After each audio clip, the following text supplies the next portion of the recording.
It's no longer a choice. If you're not on sustainability, you're going to be dead. Whether it's going to be enforced on you or you just lose business. So from a business imperative, you need to do it. Hello, I'm Noelle Lim on ASEAN Speaks by Maybank IBG. Today our guest is Tunku Alizakri Alias, the former CEO of EPF, or the Employees Provident Fund. He's now the Chairman of MAVCAP, or Malaysia Venture Capital Management. I'm really keen to learn about his journey in championing sustainability and how do you influence change and persuade business leaders to make sustainability a core part of their enterprise. So Zakri, thank you for making time for Maybank. You've become a keen advocate of sustainability and ESG causes. Where would you say this interest comes from? Okay, if I were to go and bring back all the way back history, actually, father was very instrumental in terms of rural development, providing land for the landless through the FELDA program, and so on and so forth. And during that time, in the 60s and the 50s, the easier way to do, but to sort of like cut down the forest, replace it with the plantations, and also provide the land to those who actually needed it, right? Of course, sustainability, ecology, and all that was not top of mind at that point of time. In fact, not many people even thought about it at that point of time. So I used to follow my father a lot to the schemes, the FELDA schemes when it was being developed. And for a young person, seeing the impact of deforestation, because sometimes to go to those schemes, you actually have to go through the rivers. And when you go through the rivers, you see these huge logs being floated down the rivers. And it hits you because at that point of time, your mind is not so much about, we will do whatever is needed in order for the development of the country. As a child, as a young person, you sort of like see, but what happens to the birds? What happens to the animals? What happens to the trees, right? So that actually left a huge impact in my psyche when I was young. So when I was a young executive during that time, I was fortunate enough to be asked by one of the companies that I was in to attend CSR, Corporate Social Responsibility, when it wasn't even known. This was when I was in Sime Darby, actually. I was a junior executive. So I think, okay, I don't want to blame anybody at that point of time, but I think because CSR was not really understood. So they sort of like say, let's just send somebody from corporate planning to attend this and then come back and tell us about it. So I was quite fortunate. And during that time, there were a few of those enlightened people from PwC who was actually starting to move along these lines, right, in CSR. And that was the time when it started dawning on me, hey, you know what? There's more to this fluffy stuff, this soft, fluffy stuff that could actually impact organizations and businesses. But unfortunately, it was still in its early days, and CSR was still very much seen as what? Charity, check giving. At the very best, it's like a PR exercise. Senior management goes out and paints an orphanage or something like that. So it was very difficult to translate the real value of what CSR could mean to an organization into what investors and shareholders really want, actually, at the end of the day, right? Which is the mandate of any organization, which is to make profits and to create financial value for the organization. So from that time onwards, and that must have been late 1990s or so you know my age, just by that by that statement. So since that time, I've been wrestling with that. How the heck do you start translating this very fluffy aspect of business into real business value? So fast forward. That was when sustainability started rearing its head, right? And of course, when you started talking about sustainability, you started talking about the first immediate point of attack would be the environment. And it was tough. It was really, really tough again, because when you wanted to talk from a national angle, right, people in the government would actually say, hey, you know what? You want to talk about all the save the trees and save the animals, but we are talking about real problems of poverty here. We are really talking about people who need to be brought up the economic ladder, right? And start to be able to make real money for themselves. Well, I suppose governments and politicians are expected to prioritize the interests and well-being of citizens. So now looking back, of course, everything is the benefit of hindsight, right? I think one of the major mistakes that we used to have in the olden days, the good old days, which wasn't that long ago, was the definition of what value is. I think we were, in the go-go times when everything was about cash, it was all about finance. And value it had to be translated into dollars and cents.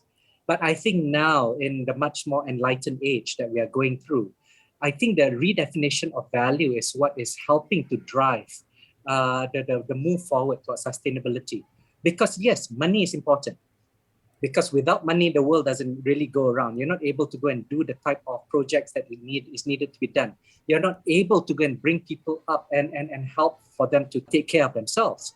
But what's the point of money if the quality of life is really down in the dumps at the end of the day, right?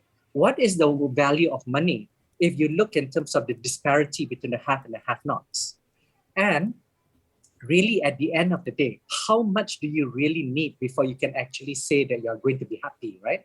I think there are some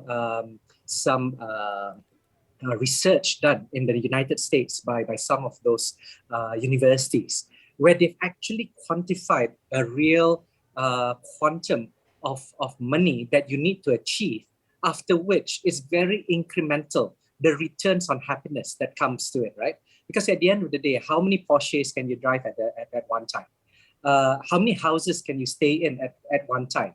You can only sleep in a bed, one bed at a time, right? So I think it's that understanding that money is important up to a certain level. And then after that, it comes into the other intrinsic values towards education, towards improving the quality of your life, towards improving the quality of the community that you have, the value of life that you have as you go beyond working, for example. And that segue very nicely into when I started working also in EPF, right? Actually, just even before I started working in EPF, I was, my last P&L type of driven company was in DG Telecommunications. Now, don't get me wrong, I thoroughly enjoyed myself during that time. But there was sort of like an epiphany which hit me. At the end of the day, from a personal perspective, I was like going, wow, is this all I want to do for the rest of my life? Is just to make money for shareholders and more money? Isn't there more to it than that, right? And there's a huge segment of society which doesn't have access to the type of funds for you to be even to partake in stocks in companies, for example, right? So that was one of the reasons why I started going, I actually joined Bank Negara. And it was like a providence or something, a call from God or whatever you want to call it. That I received a call from both Securities Commission and Bank Negara at that point of time. It was at the same time. So I sort of like said, hey, maybe this is a different way of you making an impact and making a difference in the bigger scheme of life, right? Than just sort of like serving very specific stakeholders, which is your shareholders at that point of time. And then the segue into EPF, again, another epiphany, because EPF is such a giant in Malaysia. And just by virtue of one step by EPF actually creates shockwaves across the market. And I was like saying, this is a wonderful opportunity for an organization to be able to create a better future, not only for its members, which is roughly around 16 to 17 million members, right, in totality, whether you want to talk about active or non-active, which is like close to 50% of the total population of Malaysia. So if you just want to talk from a statistical angle, if you can create a better life for this 16 to 17 million members, can you imagine the reverberations and the impact towards the greater good in Malaysia? But how do you then create that better good? Because we know EPF members at the end of the day, it is purely about financial dividends. So again, it comes back full loop into what do the stakeholders want? It's about, at the end of the year, they ask, okay, so what's my dividends for the year? But they never really realize that being a member of EPF, you can actually create social dividends also, right? So for example, EPF investing into the infrastructure or companies of the country. So when I was in EPF and when I was working with Tan Sri Sharil, he is a person who is also very, very visionary. And he could see where the possibilities lay.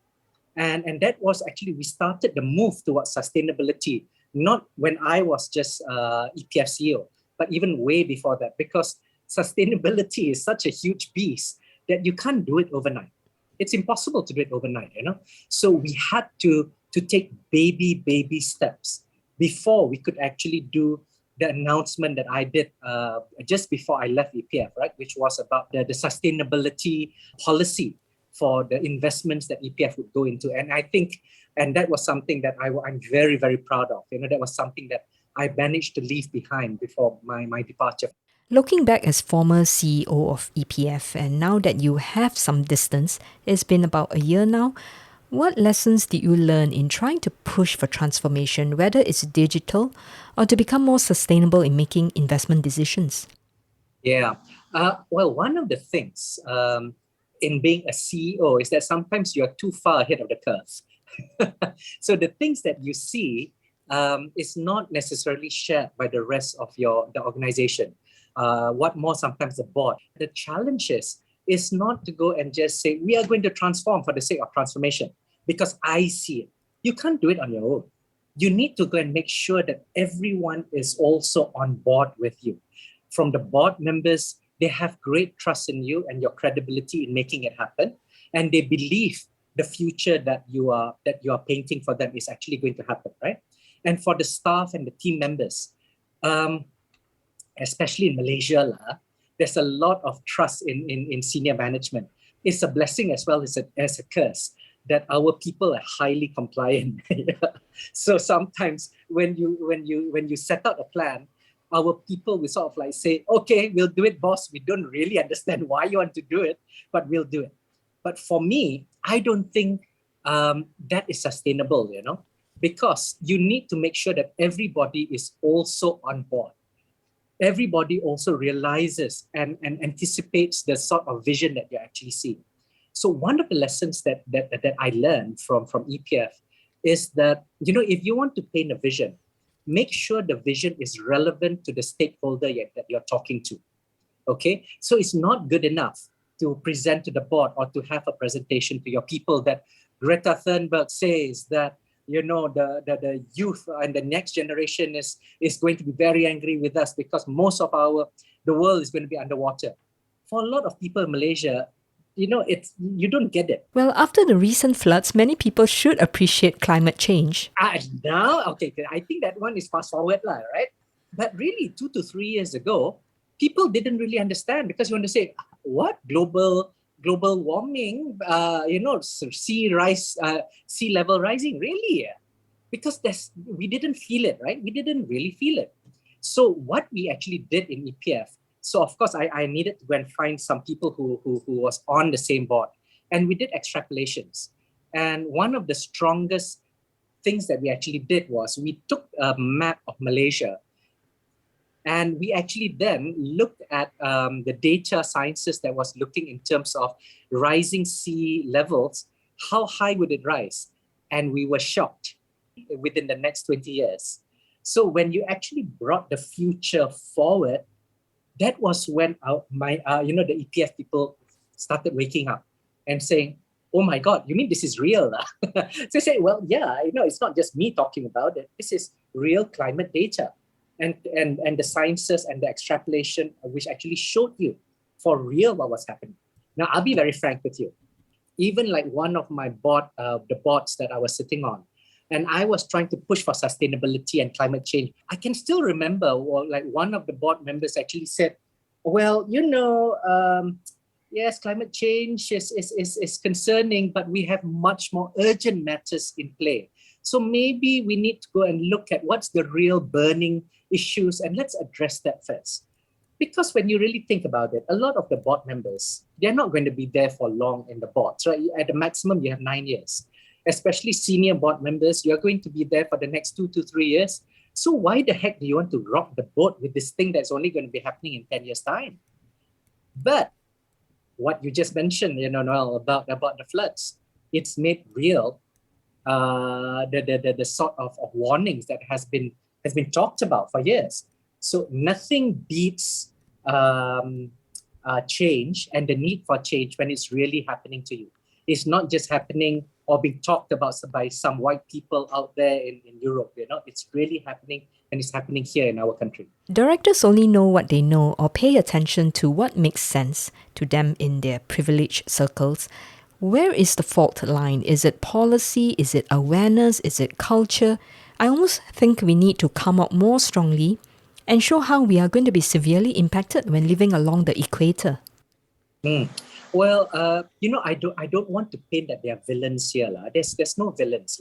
It's just more along the lines of, okay, if I may use this word, the enlightenment evolution that you're at, right? And also it's a question of priorities. It's easier for developed countries out there who've already, moved ahead in terms of their economic cycle and in terms of their education cycle and so on and so forth, for them to be much more aligned along the talks about sustainability. Malaysia, whether we like to talk about it, whether we like it or not, we are not as advanced as a lot of those other countries, right? So therefore, there are a lot of other priorities that is much more urgent for us at this point of time. I mean, look, let's not even talk about technology and digitalization. We can see the world is moving fast ahead, but here we are. Unfortunately, we are not moving as fast or in tandem with them. So we need to even look at the basics infrastructure of the country. Education, to make sure that we are in line with what the world requires. We want to even talk about shelter and housing, right? Whereby a majority of our population cannot afford even affordable housing, what we call affordable housing. I mean, Noelle, you've seen some data whereby the definition of affordable housing is 3 times your average household income, isn't it? So if you want to use that as a proxy, our affordable housing should be 180,000 ringgit. Show me where do we have apartments, flats, which is at 180,000 ringgit at this point of time, especially in Kuala Lumpur. We want to even talk about income. The growth of income for Malaysia has not been in tandem also with inflation. So some of the data has actually shown that new graduates, the real value of what they're earning now when they come out of university, as opposed to new graduates maybe 20, 30 years ago, is 6% less than what they would be earning, right? So the basics of Malaysia hasn't even been addressed yet. So if you wanted to look at the Maslow's hierarchy of needs, we have not even handled the bottom part, whereas sustainability and environment, tree hugging and save the animals is much higher on top of the Maslow's hierarchy of needs. So again, let's not point any fingers at too many people, because I think we need to then get our basics correct now before we can even talk about the bigger things. But having said that, that was because we never saw any value in sustainability. Now we've suddenly realized, for any company, right, from a top line perspective, the huge numbers of young people who are woke, if I may use that word, right, and who is willing to pay more for products which are certified to be sustainable. So again, there has been research which actually shows that the younger generation are willing to pay up to 30% more for products which you can prove that is sustainable. Okay, so all of a sudden now, from a business perspective, you are getting this new cohort of very, very large consumers who's now willing to pay more. Wow, that's the catching number that you are getting in terms of your head, right? Number 2, in terms from a risk perspective, right? Look, it's going to come, it's just a matter of time when carbon tax comes into play. So can you imagine if you don't even know what is your carbon footprint for your businesses, and suddenly, a carbon tax comes into play and imposes on you saying that, okay, your sector, just by research, actually shows it emits X thousand tons of carbon. And every ton of carbon, we're going to charge you, for example, 35 ringgit per ton. All of a sudden, your risk of your bottom line, your impact bottom line is just so huge. So from an opportunity perspective, there's huge opportunities. From a risk perspective, it's also this iceberg is coming your way. If you don't get yourself prepared for it, you're going to lose out in terms of the opportunities, and you're going to be hit with in terms of your threats. In fact, if I can just share with you one experience, right? One of the boards that I'm sitting on is a plantations board. And the impact actually came from a social perspective. It was about labor practices. Under ESG, a lot of companies would normally look at the E element for plantation companies because of the environment and deforestation, right? And the company that I'm sitting on, there is already a no deforestation policy. It's already full stop, no more deforestation. So we were quite prepared actually from the E aspect. But lo and behold, the S aspect came into play, the social aspect came into play, and whereby there was the assertions of really negative labor practices.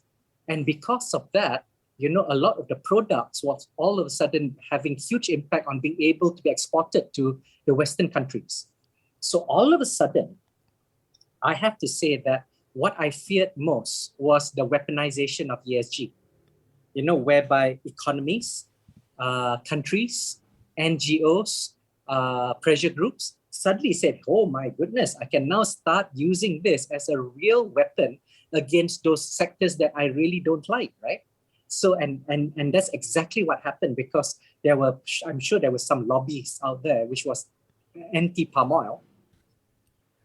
So again, if you look at the economy of Malaysia, guess which one is the huge contributors to our GDP, right? Fossil fuels, as well as also our natural resources like palm oil. So if we don't take care of ourselves, and from our policymakers also, they need to go and start realizing that in terms of priority, sustainability now has to go way up there, or else it's going to be used against us. The Western world has its standards and ideals. Are they all necessarily applicable to Malaysia or in Asia? Now, I'll give you an example of this Malaysian company that lost a major customer due to labor practices. I'm not suggesting that it's their fault or not theirs. I'm sure there's always room for some improvement. One argument was that they allowed overtime hours because that's what their foreign workers want. Workers come to a country to work and maximize their earnings, not to idle around. Is there hypocrisy? Should standards consider the socio-economic context in which companies operate? At the same time, I'm also aware that allowing for adjustments could also mean companies are not compelled to think outside the box and change their ways for the better. Okay, I think there is disjointment of understanding. It is correctly exactly what you said. The Western standards cannot be applied to our standards. And exactly like what you just mentioned, in terms of overtime, in the Western world, when you can have this wonderful work-life balance paradigm where you're able to go and have three days off, there are some countries have been pushing for 3 days off and all that, right? Because to a certain extent, their basic needs are already fulfilled. And in terms of dollars and money, so they want to go and have that balance in place. And what you just correctly said also, in our part of the world, for a lot of people, that extra dollar that brings from that extra hour you work, people are willing to do it because that would mean a life of a difference for the family back home in Bangladesh or whatever parts of the world that they come from, right? So I think for us, there are certain lines that we must not cross. We must make sure that the working environment of our people must be safe. It must not, affect them negatively for the long term. Physically, for example, again, if I draw my example from a plantations, right? It's a lot of manual labor. It's a lot of things that, the injuries that you suffer from doing it wrongly can be debilitating for the rest of your life. So the line that you must not cross is that you must make sure that the work environment is as safe as humanly possible, right? Secondly, also, you need to go and make sure that they have accommodations that is also comfortable for them, right? But again, what's the definition of comfort? For some people, 6 people in a room is comfortable. But for some jurisdictions, are you crazy? 6 people to a room, you must have only 1 person to a room. So I think this is where the real issue is, this lack of conversation and this ability for parties to weaponize ESG. Because when you weaponize ESG, there is no room for discussion. It's just like, this is my standards. You want to come into my market, you just follow my standards, full stop. So this is where the role of policymakers, the role of the government has to come into play, because a different sort of voice has to be voiced out at those global markets to actually say, yes, let's go towards sustainability, but we need to do it which is practical and reasonable, and which makes sense to the jurisdictions that you're operating in. You sit on several boards of companies. How do you go about influencing change as chairman or as a board of director to help steer companies towards becoming more ESG first? With great patience. This sort of things is actually much more from a generational perspective. Sustainability issues and all that was never an issue, right? I was at a bit of a difficulty in sort of like, okay, how do you convince the older generation that sustainability is the way to go? So it had to be very, very carefully worded. Before you actually get your message across, before you communicate your message across, you need to understand the environment that you're in. This is stakeholder management. So firstly, look at the sort of threats or the risks that your company or the sector that you're in. You have to be able to then talk to them in a language that they understand.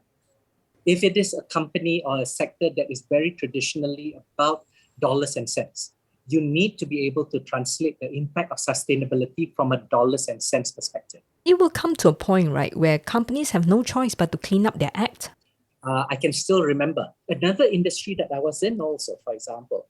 It is traditionally seen as a very dirty industry, right? But this industry requires a lot of project financing. And guess what? With a lot of the TCFD requirements being pushed out, and also for Bank Negara, right? The banking sector now is starting to veer away from the dirty sectors. And sure enough, 5 years ago, getting project financing was like no problem, right? You were fending them off.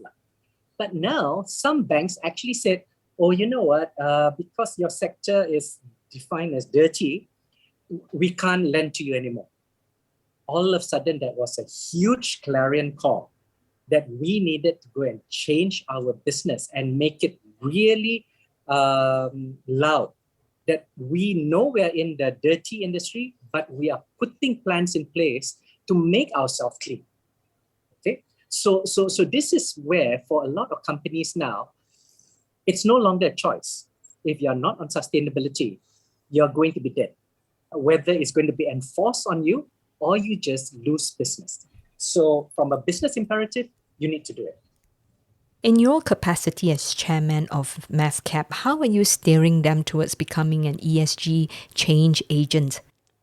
Well, okay, when you want to talk about MAVCAP, I mean, we fund companies which hopefully will become the unicorns of this region, right? So if you want to talk about raising a child, raising an adult, you always have to start when they are young. This is where MAVCAP in its capacity as a funder to a lot of these growth companies, we could actually say, hey, you know what? Yes, we'll be very happy to go and invest in you and fund you and give you grants and so on and so forth. But you need to go and have certain parameters in place. Hopefully by osmosis, they will actually start to actually see, hey, you know what? ESG sustainability is actually the right way to go. And as they grow bigger and bigger and bigger, that just becomes part of their DNA and it becomes part of their value systems. So when they then become the unicorn that we hope for them to be, it just becomes a natural part that business is ESG for them. It's no longer something that has to be imposed. So that is my dream for MAVCAP, actually. Well, thank you so much for your time. It's been a pleasure speaking to you about sustainability. My pleasure, Noelle. And I hope that some of the sharings that I've done would help, to speed up the path of evolution. And avoid a lot of the heartache that I went through in the past few years. So thank you very much, Noelle, for having me on your show. That was Tunku Alizakri Alias, Chairman of MAVCAP and former CEO of EPF. I'm Noelle Lim on ASEAN Speaks by Maybank IBG.